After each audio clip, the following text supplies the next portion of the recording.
Welcome to Career Tools. This is Wendy. And this is Amanda. Today's cast, Time Management and the High I, Part 2 of 2.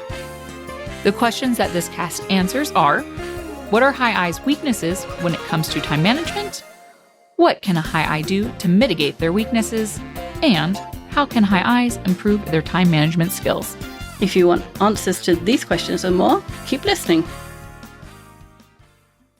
We are thrilled to introduce our Pathways to Professional Excellence, a new license structure tailored to your career needs.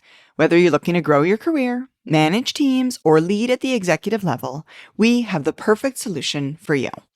Career tools for career development, manager tools for effective team management, and executive tools for strategic leadership. And we've stuffed each license full of the podcasts, tools, and products you'll need to be successful in each stage of your career, plus some exciting new features we've never offered before at Manager Tools. Secure an annual personal license before our official launch on September 10th, and you'll receive a complimentary upgrade to Executive Tools. We've been adding value to your license for years, and making this purchase now at our current price will lock in significant savings. So don't miss your chance to invest in your professional future at an unbelievable value. Your career growth awaits. Let's embark on this journey together. So let's talk about staying organized. High I's are big picture people who not only don't retain or notice the details, but also don't particularly care that they're not good at the details. Again, details, schmetails. Also, I've heard High I's say, if you have the right people, the work does itself. That's not true. People do the work, but they're more worried about the people involved. So they are the style that's most likely to arrive at the airport for a flight entirely on the wrong day. High I's are the ones that they've convinced those mathematicians that rounding up should be a thing, because really 4.56 is 5, right? Really? It's the same number. Yeah, I'm convinced of that. Like, rounding up was never a thing until High I's got involved.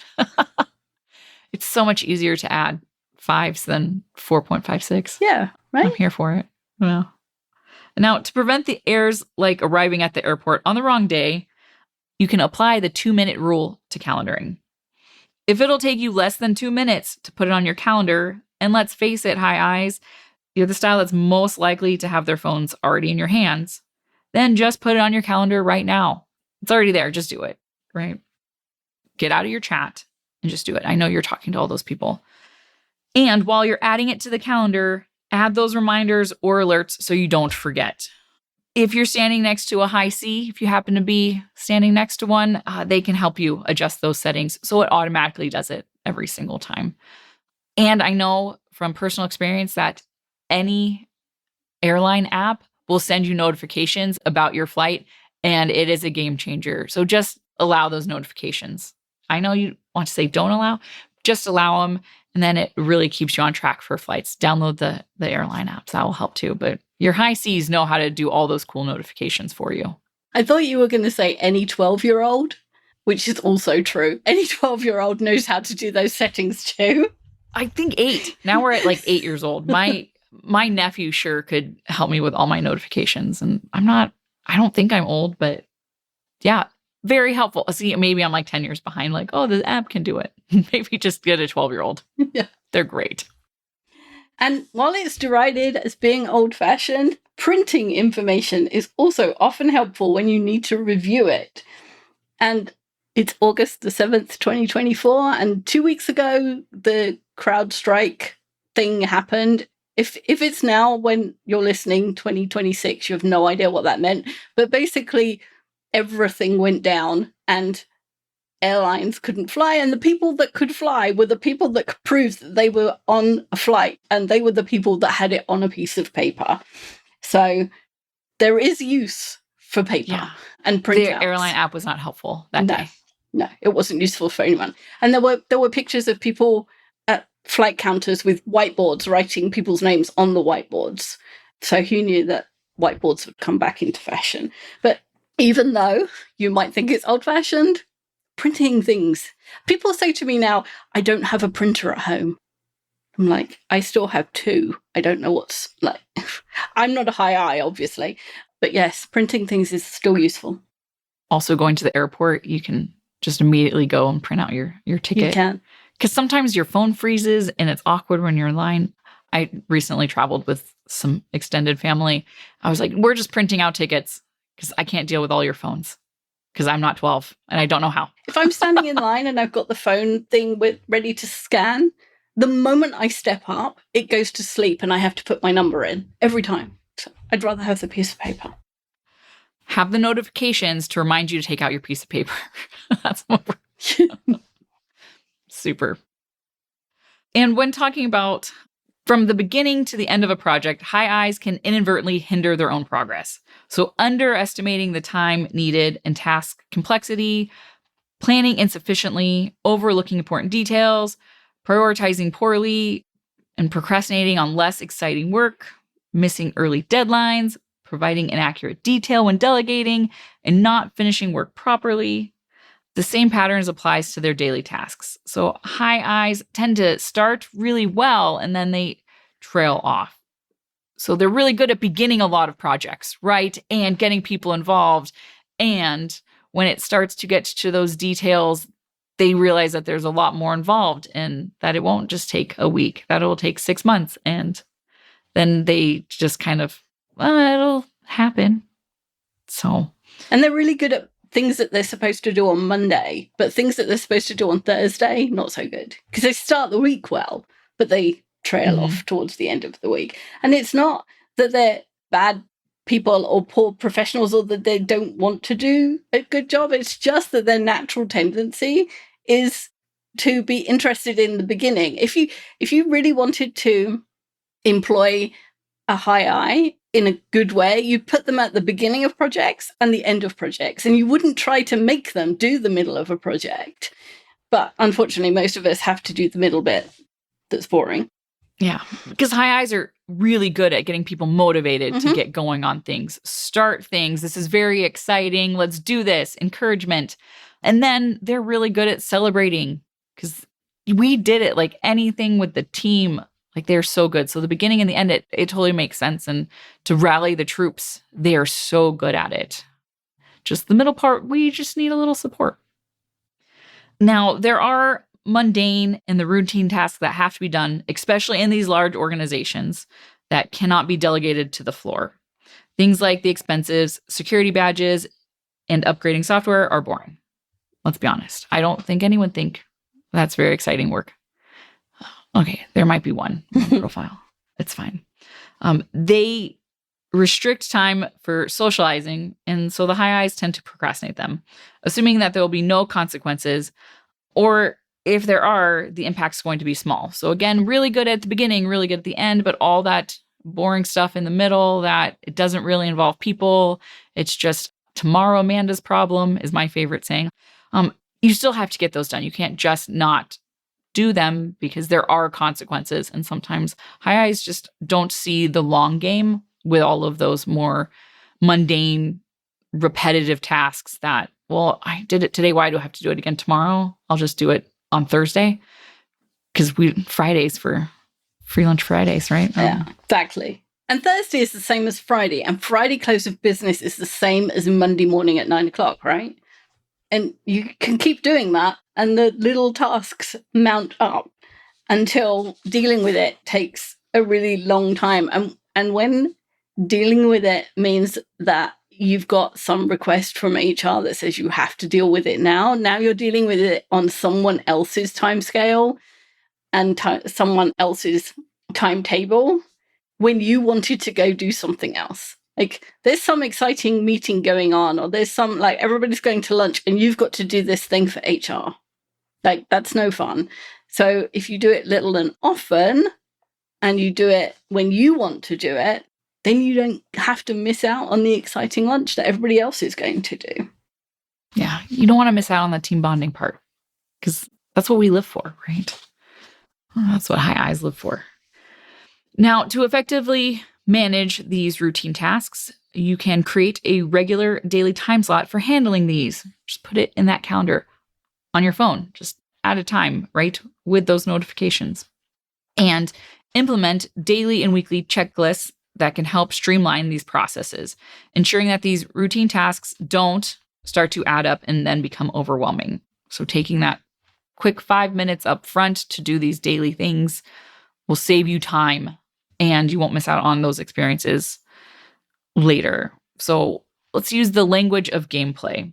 Viewing these tasks as basically side quests to efficiently be completed rather than these annoying random encounters that slow down your main mission. Minimizes the disruption to your gameplay, right? Side quests, not distractions. And by swiftly clearing these smaller objectives, you can unlock more time and energy for the epic boss battles and your main storyline quests that truly matter in your game life. Yes. Like nobody said boring things at work had to be called boring names. I have a fairly regular interaction with somebody who, I don't know how she does it. She has this like random prize generator somewhere on the internet, and she puts in her task list, I think, and it gives her, when you've completed this task list for this hour, she gets a prize. And like, she's like the queen of cucumber leaves and, I don't know, sprout fields or something. They're like really long and they're always really fancy. And I don't know how she does it, but it's a real high thing. And she apparently doesn't think work should be boring. It should be the best day ever. Exactly. Wow, would you believe it's September already? The students are back in action and professionals are gearing up to execute Q4 planning. Well, hesitate no further. We can deliver training to your organization and teams this year. It's not too late. Take advantage of the huge cost savings involved with having us come to you to deliver training. We'll work with 20 to 30 of your managers at a location of your choosing, which brings with it significant cost and time savings. Contact Maggie for details and pricing to ensure that you make the right decision for you, your team, and your organization. Email her today at customerservice@manager-tools.com. Okay, next, prioritize. High eyes struggle to prioritize because they are drawn to the newest, brightest, shiny thing, and they leave whatever the last bauble was in the dust. And of course, their natural people focus means that they can also be easily distracted by whatever someone else is talking about, as long as it sounds like a fun discussion. Like the worst thing is they're in a cubicle and they can hear another discussion about something exciting and they're trying to focus. There's no focus happening. They're standing up and going and talking to them. Or texting them. Yes, right? Yeah. And so they end up jumping from task to task based on what's most engaging at the moment, rather than what's most important based on what they're trying to do to be successful. Yeah. And they can struggle to distinguish between urgent and important because their optimism and desire to please others can result in treating every request as equally important rather than treating critical requests with more urgency than non-critical ones. This leads, of course, to increased stress, missed deadlines, and incomplete deadlines. So when trying to consider what is urgent versus non-urgent, sometimes it's more about the people involved. And this kind of comes down to relationships, right? If you have a really good relationship, you're like, oh, this is more urgent because these are my people. And that's not always true. So really being able to think critically about what tasks need to be done, what deadlines are coming up, is a struggle for high eyes because it tends to be more about the people than the deadlines. So one strategy that high eyes can use to great effect to figure out, to kind of quiet down all the noise, is going to be turning off all those various notifications and prevent their email from bringing up new messages when they're working on a specific important item. Now, I know we just talked about having notifications to keep you on track. So stick with me here. Yes, have things to help you remember where you're at and when you need time to focus because you have figured out that that deadline is coming up, that is now an urgent task. This is when you turn everything to do not disturb. And I know all those 12-year-olds that know how to work your phone also know how to do that too. Yeah. There's quick and easy ways that you can set it. Say, I'm going to have a do not disturb for 30 minutes so you can focus once you figure out what those tasks are. So this will prevent you from being distracted by all those new items. And if you find yourself really distractible, there are even more apps that can help you with focus, trying to figure out the focus times. But putting it on your calendar as a focus time that you're going to shut off everything and do not disturb. Because we all know, even if you're focused at your computer and your message pops up in the corner, you're like, oh, people. It happens every time. So do not disturb. Put things on no notifications for small chunks of time so you can focus is a very easy way to help get those urgent things with all those deadlines that we need to get done quickly. And we talked about the Eisenhower matrix earlier, and that's another way of working out prioritization. Which are the tasks which are not urgent and important? Those are the tasks that are the ones that you want to be working on. And it helps you to work further ahead because the tasks that are urgent are already on fire. It's the ones that are not urgent. If you work on those, they will never catch fire. So that's why you want to be working in that quadrant. So the last one is go slow to go fast. So like high Ds, because they're assertive, high Is need to move fast and take action. And that leads to them missing important information. That's why they go to the airport on the wrong day, because they read whatever they're reading. They read the email and they skip over the date and they think it says Thursday the 5th and it actually says Wednesday the 2nd or whatever. Or it's a red eye. Or it's a red eye. Yes. Yeah. Gets you every time. Mm-hmm. So they misread emails, so they give the wrong answer or they address an entirely different question. Or they delete emails that they think are unimportant, only to find that they need them later. And in meetings, their desire to get to the end of the meeting stuff, the task stuff, as quickly as possible so they can get back to the chatting stuff, means that they don't take good notes and they don't ask enough questions. And so then they end up working on the wrong solutions, or they develop products that don't answer whatever it was that the customer needed. Although they're best friends with the person they were in a meeting with, they just don't deliver what they needed. They're probably friends with everyone in that meeting. They're so good at having those relationships. Now, the solution to these problems is to slow down, read thoroughly, listen properly, take comprehensive notes, and ask enough questions.